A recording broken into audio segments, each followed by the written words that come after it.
Donc on se pose la question, est-ce que Labrune peut-il encore sauver le foot français d'après vous, Ardoise. vous voulez faire Ardoise? Bien sûr. Alors faisons un petit coup d'Ardoise. Ah, c'est Loïc Tanzi qui décide de l'émission. Mais il est jaloux, mais c'est pas possible, ça, au bout d'un moment. Hop là, prenez ça, bah non. Préféré, c'est pour ça. C'est un non, messieurs, dames. Non, alors tout le monde dit non. C'est le jeu préféré de Loïc. Donc là, attendez, si tout le monde me dit non, si c'est plus l'homme de la situation pour sauver le foot français, vous me dites quoi? Faut le changer alors? Bah oui.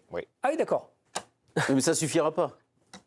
Mais le mal est fait. Le problème est plus profond que ça. Le mal est fait. Mais après, puisqu'on est sur Vincent Labrune, ça fait longtemps qu'il devrait partir. Il aurait dû partir il y a bien longtemps.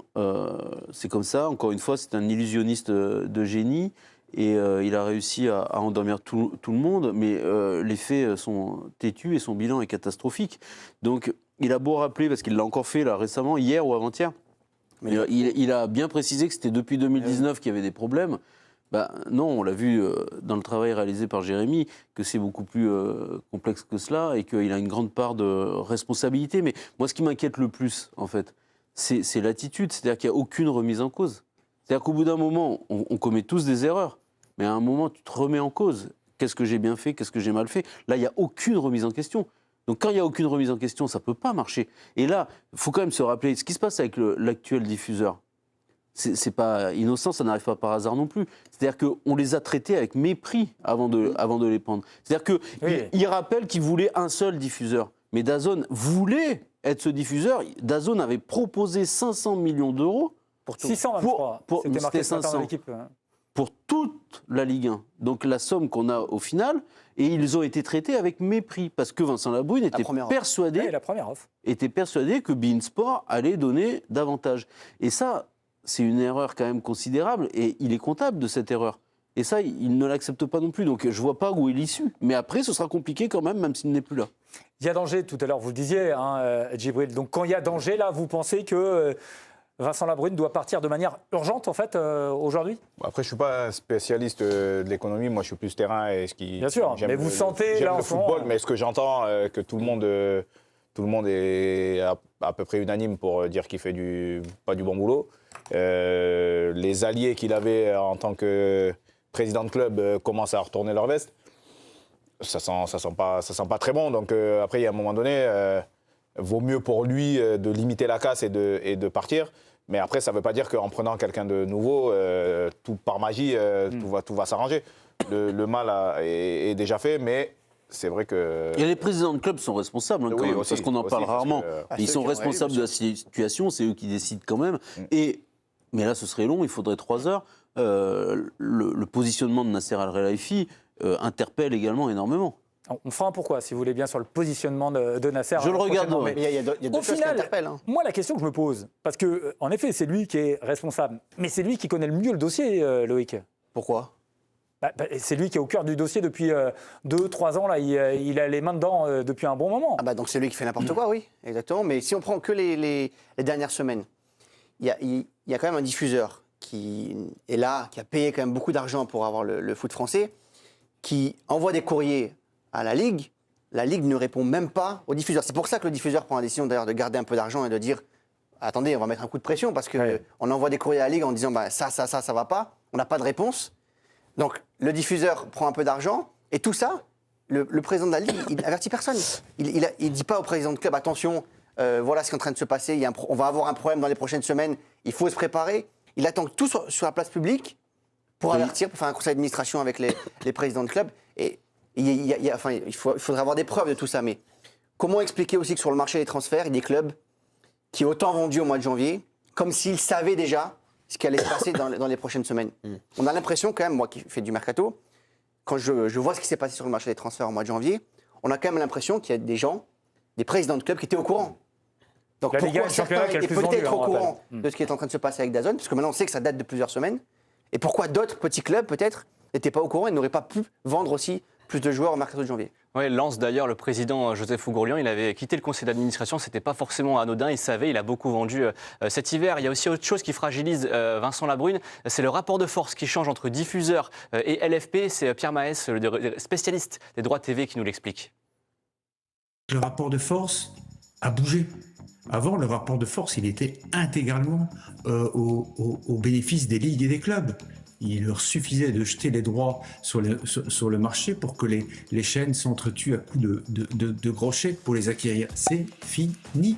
Aujourd'hui, DAZN est tout seul, ils le savent. Et donc, le rapport de force s'est équilibré en faveur du diffuseur et DAZN en profite. Alors, là, c'est intéressant ce que dit Pierre Maes, parce que, en fait, aujourd'hui, on a l'impression que sans les diffuseurs, le foot français ne pourrait plus exister. Quand vous comparez avec d'autres championnats ou même d'autres ligues, évidemment, on ne va pas comparer ce qui n'est pas comparable, mais la NBA, par exemple, aux États-Unis. La NBA, si ça change de diffuseur, restera la NBA avec la même stature et avec la même résonance. La Première Ligue, de la même manière, la Première Ligue a changé de diffuseur ces dernières années. Et pourtant, c'est resté un championnat très très fort et très attractif. Nous, la Ligue 1 aujourd'hui, depuis Mediapro dont on a parlé, avec ce fiasco complet, et ce n'était pas le seul responsable, ce n'était pas le responsable à ce moment-là, malgré tout ce qui a suivi après derrière, lui et ses équipes ont été responsables, ils doivent rendre des comptes et ça c'est clair. Aujourd'hui, les courriers dont tu parles Loïc, et ça c'est intéressant pour les gens qui regardent et qui ne sont pas forcément au courant, les reproches que DAZN pourrait faire aujourd'hui au club et à la Ligue, ils n'ont pas d'accès direct. Parfois, les clubs refusent des inside. Quand vous regardez en Angleterre, Djibril, toi, tu as joué en Angleterre. C'est carré. Moi, j'ai fait des interviews déjà en Angleterre dans différents clubs de Première Ligue. C'est carré. Vous avez un jour des médias. Les entraîneurs sont obligés de répondre. Enfin, c'est pas à la carte. Moi, qui ai bossé l'an dernier pour un diffuseur Prime Video, il y avait des entraîneurs, parfois, après un match, qui décidaient de dire « Bon, non, on n'envoie pas les joueurs ». On appelle ça les média managers, certains attachés de presse également qui arrivaient en disant bah, « Aujourd'hui, ils ont perdu, ils n'ont pas envie de venir ». Mais à quel moment ? En Première Ligue, vous avez une liste. À quel moment ? Vous avez une liste envoyée par la Première Ligue. Et tous les plus grands joueurs et tous les plus grands entraîneurs en Première Ligue viennent répondre. Haaland, Guardiola, Mourinho quand il y était, Klopp quand il était à Liverpool, Mohamed Salah à Liverpool. Ils viennent tous répondre après le match. Là, c'est à la carte. Et en fait, les clubs font un peu ce qu'ils veulent. Et le rapport de force dont parle Pierre Maes, moi, je le retourne un peu. Les clubs ont un tel pouvoir aujourd'hui parce qu'ils savent très bien que finalement la Ligue est affaiblie et qu'elle n'a plus aucune emprise sur eux parce que les clubs se sentent floués, se sentent trahis. Donc aujourd'hui, ils font un peu ce qu'ils veulent, c'est l'anarchie. Oui, mais là, ils voient bien qu'en plus, ils braquent un diffuseur. Enfin, je veux dire, alors qu'ils quémandent l'argent du diffuseur et en plus, ils ne jouent pas le jeu. Non, mais en fait, la Ligue c'est quand même compliqué. N'est plus une institution forte. Ouais. Et ça, c'est gravissime. Et ça, effectivement, c'est pas du tout à mettre au crédit. Moi, ce qui me choque le plus, c'est la répartition de l'argent. C'est-à-dire que ce qui s'est passé depuis quelques mois, et je n'arrive pas à comprendre comment les clubs ont pu accepter cela, parce que la répartition de l'argent, elle est scandaleuse. Et il y a des clubs qui, tous les ans, CVC récupère 13% des droits télé. Donc, et sachant que c'était 20% là, pendant 2 ans, parce qu'il fallait récupérer les 2 premières années, donc on leur ampute de 13% les droits de télé, et en plus de ça, ils ne touchent rien. Il y en a, ils ne touchent rien. Le Havre. Donc c'est scandaleux, c'est l'inégalité totale. C'est l'inégalité totale.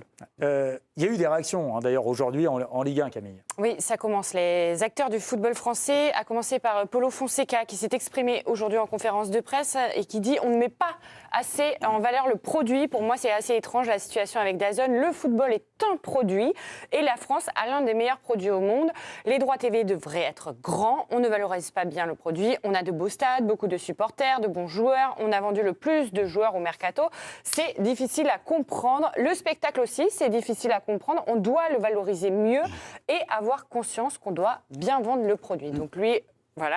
Et puis il y a le son de cloche, mais tout aussi difficile à digérer pour les diffuseurs DAZN, celui de Bruno Genesio qui revient sur l'époque du football où c'était mieux avant, c'est-à-dire chez nos confrères de Canal+.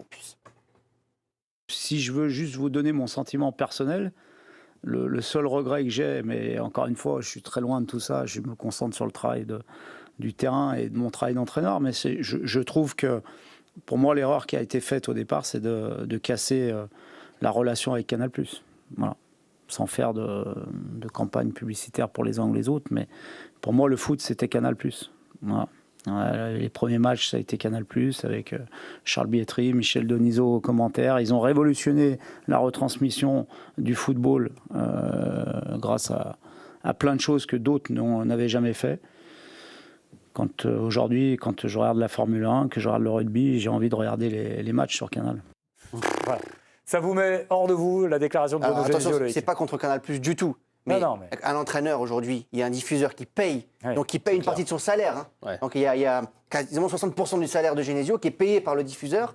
Et il se permet de dire publiquement, et qu'il le disait avec ses potes, il n'y a pas un problème, mais publiquement il se permet de dire « Oh bah, le diffuseur qui est là aujourd'hui, bon, ça ne m'intéresse pas. Moi, je préfère Canal. Hein. Moi, c'était mieux avec Canal. Au bout d'un moment, il faut être sérieux quand non, même. mais là, je suis complètement d'accord. C'est comme si, sur la chaîne L'équipe, Oui. qui diffuse le biathlon ou le ski, un skieur à l'arrivée viendrait dire bah, moi, je préférais quand c'était sur Ça, c'est Eurosport ou impossible. sur machin. Tout le monde préfère quand c'est. Bien sûr, Oui, mais franchement, non, non, mais c'est un soyez scandale. précis. Je suis complètement d'accord avec lui.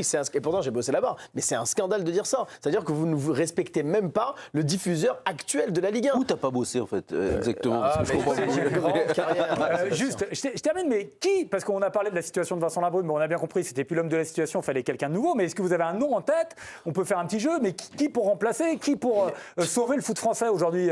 Loïc, vous avez un nom, vous? Il le sera jamais, mais Olivier Létang, pour moi, Serait l'homme de la situation. stature, et il a déjà prouvé qu'il peut renverser des situations. Djibril, vous avez un petit nom qui vous Franchement, arrive? je ne suis pas assez spécialiste pour ça. Vous voulez pas être président de la Ligue, Djibril? Les temps. Non, moi, non. Non, Je n'ai pas le temps. Karim? Il est trop cher. Honnêtement, par ses idées lors de la dernière élection, je trouvais que c'était pas inintéressant d'écouter ce que disait Cyril Linette. Oui, Franchement, moi je trouvais que ce Mais il y qu'il avait pas proposait beaucoup d'idées. était intéressant. C'était quoi les idées? On a vu aussi le nom de Nicolas Sarkozy qui a circulé pendant un moment pour sauver le foot français, par exemple. Voilà, mais Ouais, enfin, bon, Non, mais je sais pas, qui c'est c'est le président de la Ligue. Ouais, qui était dans les noms qui étaient sur la table? judiciaire, quand même, au bout d'un moment. Sébastien, vous avez un compliqué, autre là. nom ou pas? Non, mais là, vous m'avez vraiment dit Nicolas Sarkozy J'ai dit ça parce que c'est un nom que j'ai lu dans la presse qui avait pour être circulé président de la Ligue. pour sauver le foot français. Si en termes d'image, on veut s'enfoncer encore plus. Bon, d'accord. Non, mais surtout, pardonnez-moi, mais il va pas être président de la Ligue. Il a quand même d'autres choses à faire. Il a d'autres soucis aussi, d'ailleurs.